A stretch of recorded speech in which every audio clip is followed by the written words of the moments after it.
Goeiemôre gemeente, Frank Stennery hier. Ek is deel van die komitee wat die bou van die beoogde crash oorsien.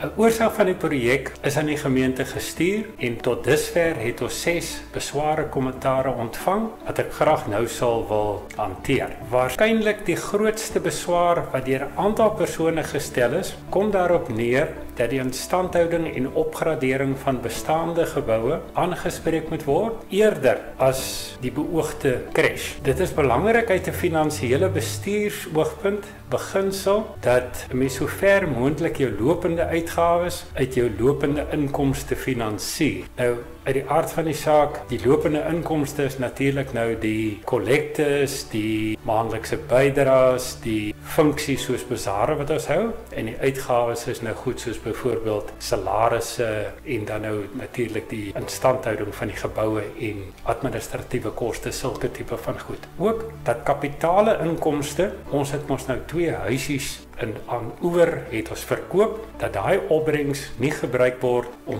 lopende uitgawes te finansier nie, maar dat dit verkieslik weer in iets belê word wat 'n vaste inkomste sal lewer. Nou, miskien moet ons net gou vinnig kyk wat die kerkraad nou die afgelope 3 jaar gedoen het in terme van geboue. Ek het so 'n opsomming daarvan gemaak. Afgelope 3 jaar, die pastorie het baie aandag gekry, binne-buite geverf, dak herstel, die ringmuur is voltooi. Dit was so tusseltjie oor die R300,000. Die kerktoring het aandag geniet, is nog nie heeltemal voltooi nie, maar tot dusver het ons so R80,000 spandeer. Die kerksaal buiteom is geverf en geete, daai tipe van goeder is reggemaak. Dit was so R40,000. Die klankstelsel in die kerk is opgradeer. Dit was so R70,000. In die huidige jaar sover het ons die kerk buiteom gedoen. Die dak, lekplekke en dinge is herstel. Dit was so R150,000. Ons het omheinde begrafnisarea vir 60 nisse is gebou. Dit was so R35,000. Orgelfonds is gestig en die mannegroep het aangedui dat hulle nou in hierdie komende somer dat hulle gaan staan vir 'n plaveipad tussen die kerk en die saal, dat as dit hier in die wintertyd so reën dat ouder nou nie deur die modder stap daar. Vir die nuwe boekjaar, natuurlik nou 1 Maart begin, is daar 2 groot projekte wat voorsien word. Een is die kerk se binnekant, verf, opknapping en so meer, en die ander een is die opgradering van die kombuis. Ons weet nou nog nie wat dit kos nie, maar ons is optimisties dat ons beide hierdie projekte sal kan hanteer. Op die langer termyn kyk ons na 'n geboude braaiarea en grondbedekking tussen die kerk en die saal. Ter opsomming, die kerkraad gee aandag aan geboue, maar dit neem tyd in beplanning en mens kan alles ongelukkig nie in 1 jaar doen nie. 'n Tweede beswaar wat ontvang is, handel oor alternatiewe opsies. Die crash projek is rolweg omtrent R1.8 miljoen, so met ander woorde alternatiewe aanwendinge van daardie geld. Die eerste voorstel wat ons ontvang het, is 'n vaste belegging, ook omrede dit risikovry is. Nou ons moet nou net onthou dat daar 'n ding soos inflasie is. So op 'n R1.8 miljoen sal mens rolweg omtrent in terme van rente so bietjie oor die 8% per jaar kan kry.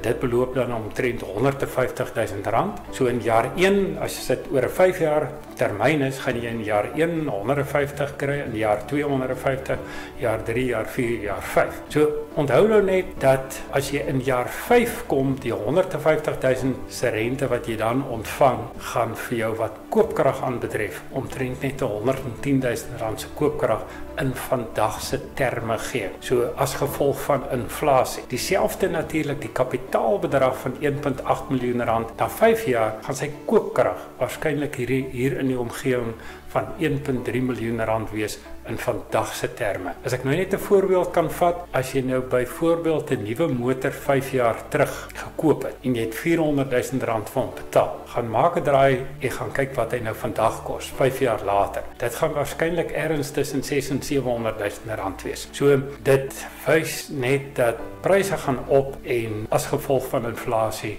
is jou koopkrag jaar vir jaar laer. So uit 'n risiko-oogpunt is 'n vaste belegging baie goeie opsie, maar uit 'n opbrengsoogpunt dink die komitee nie dat dit 'n goeie opsie is. 'n Tweede vraag wat ons ontvang het was, aangesien ons dan nou van hierdie aan-oeverhuisies verkoop het waarop 'n huur ontvang is, om watter rede is dit verkoop? Ons kon bloot net die aan-oeverhuisies gehou het en elke maand huur daarop ontvang het. Nou die antwoord min of meer soos volg: die huur is maar redelik laag wat ons op daardie aan-oeverhuisies ontvang. Dan moet ons nou onthou, ons het groot uitgawes daarop. Eerste groot uitgawe is erfbelasting, tweede een is die aan-oeverheffing wat maandeliks betaal word. En dan omdat die huisies nou al redelik oud is die reparasies redelik hoog. As mens byvoorbeeld nou R4000 'n maand huur ontvang, dan gaan minstens die helfte daarvan gaan verlore as gevolg van hierdie 3 koste items. So as mens dan nou vat die waarde, kom ons sê nou maar die waarde van een van die huisies is sê nou maar R800,000,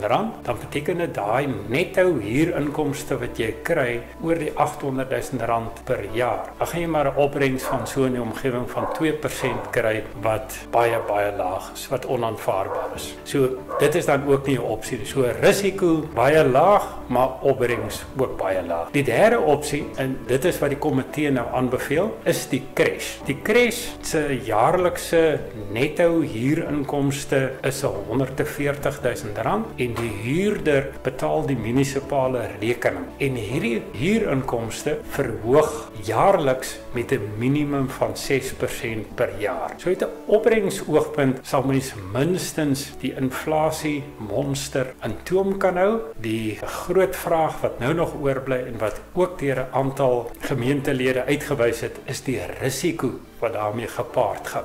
Die risiko gaan ek probeer om as volg te ontleed. Dit is wat ons komiteetjie gedoen het. Die eerste ding wat 'n feit is dat die omgewing groei. Soos 'n groeiende bevolking hier rondom ons. Tweede punt is, jong egpare het kindersorg nodig. Deesdae werk pa en ma en iemand moet na die kinders kyk. Die koste huidiglik vir die crash is R1,800 per maand per kind. Ons het 'n bietjie navorsing gaan doen. Dus uiters laag in vergelyking met ander soortgelyke crashe wat van 7:00 die oggend tot 5:00, 6:00 die middag na kinders kyk, 2 etes verskaf. Ons kon nêrens 'n crash vind wat teen 'n laer koste opereer as die huidige een in Velderif nie. Die laaste dingetjie wat uit 'n risiko-oogpunt belangrik is eintlik die enigste risikofaktor dan, is die faktor van mededinging. Met ander woorde, as daar nou 'n ander crash kom wat 'n beter diens lewer teen 'n laer prys, kan dit beteken dat ouers dan eerder die alternatiewe crash gebruik. Op hierdie stadium dink ek die bestaande crash lewer 'n goeie diens. As hierdie gebouprojek voltooi is, gaan hulle met baie goeie fasiliteite sit en soos ek reeds genoem het, die lae prys is besonder laag. So uit daai oogpunt is die risiko soos ons dit in die komitee en die kerkraad beoordeel het, is dit dan nou relatief 'n lae risiko. Ons moet ook in ag neem dat die kerk is in diens van die gemeente. Die kerk lewer nie net 'n geestelike diens nie, maar ook 'n maatskaplik-sosiale diens. Dink maar aan kospakkies vir die behoeftiges, dienste aan bejaardes. Die kerk kry nou die geleentheid om ook 'n rol te speel in 'n kritieke behoefte van die gemeenskap, naamlik 'n veilige bewaarskool vir kleuters terwyl ma en pa gaan werk elke dag. Die laaste beswaar wat ons ontvang het, handel oor die mate van raadpleging met die gemeente. Nou, raadpleging met die gemeente mag dalk maklik klink as ou daaroor gesels. In die praktyk is dit veel moeiliker. Jy sal besef om met 800 gemeentelede te gesels of te konsulteer, raadpleging. Die projek is baie ingewikkeld. As mens kyk na al die vele opsies wat bestaan, die voordele, nadele, risikoontleding, finansiële somme, regsaake, byvoorbeeld die ooreenkomste wat opgestel moet word, sonering probleme met die munisipaliteit. Dit is nie maklik, maar die lank en die kort is, die proses soos wat dit nou fisies gevolg het, is min of meer soos die volgende. Die kerkraad het 'n kundige kommissie aangestel om ondersoek na die projek te doen. Volgende stap was om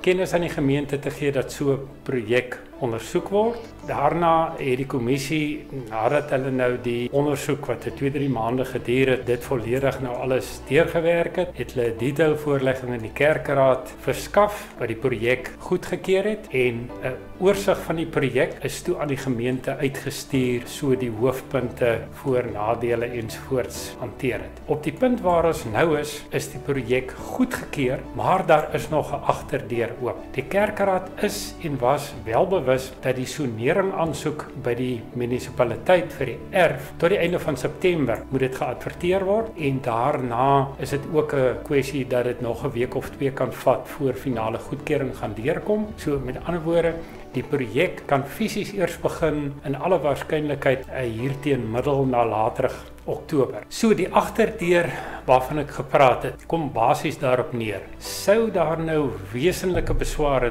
wesenlik elke persoon se wesenlikheid is seker nou maar anders as 'n ander persoon, maar kom ons sê nou maar ons het van 20% van die gemeente af besware oor die projek ontvang. Dan sou ek persoonlik dit nou as wesenlik beskou, dan sou die kerkraad in alle waarskynlikheid herbesin oor die projek dalk uitstel vir 'n tydperk, verdere navorsing doen en ten laaste is daar nog altyd 'n proses wat hulle noem 'n revisie. Revisie kom basies maar daarop neer dat 'n kerkraad besluit herroep kan word deur middel van 'n revisie. Dit is dan nou nog moontlik dat hierdie hele projek gestop kan word as 'n wesenlike gedeelte van die gemeentelede dan nou ongelukkig is daaroor of ernstige besware daaroor opper. Ons hoop die voorgaande gee 'n bietjie meer inligting, 'n bietjie meer diepte in die risiko-ontledings wat ons gedoen het, in die verskillende opsies wat ons deurgewerk het en ons vra regtig dat enige persoon wat nou nog 'n navraag, 'n kommentaar, 'n beswaar het vir my of enige van die ander komiteelede kontak en ons sal dan of deur middel van weer so 'n voorlegging addisionele inligting deurgee of ons sal persoonlik met sulke persone kontak. Dankie julle.